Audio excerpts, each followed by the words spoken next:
tlesta uffiċjalment il-proġett ta' rinnovazzjoni tal-Priorat ta' Navarra fit-Teatru Manuel li inkludi r-rinnovar tas-sala Iżward, dan fil-waqt li jinbena booking office ġdid.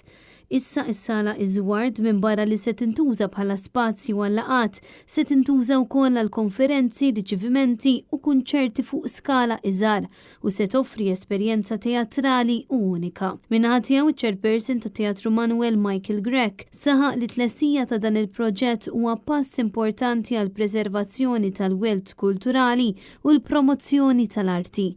Xogħlijiet li jistgħu jirendu aktar tħul li eventwalment jiġi investit lura fil-programm artistiku. Qed nieħdu proġett ta' aċċessibilità, ġifieri il-kumpless kollu tat-teatru ħajsir aċċessibbli kemm l-auditorium, kemm din il-parti u kemm il-parti tad-daħħa l-oħra.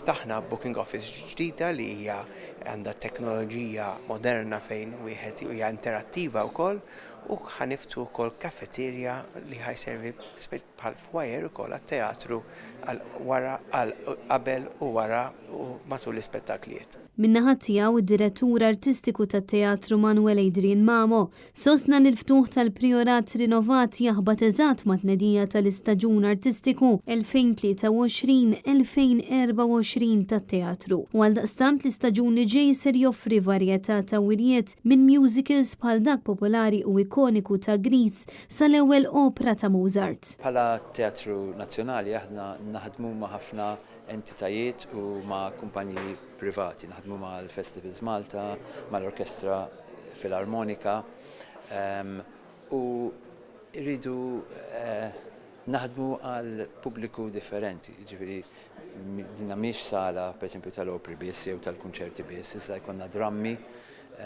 bil-Ingliż, bil-Malti, ikonna produzzjonijiet ta' danza, opri, musicals.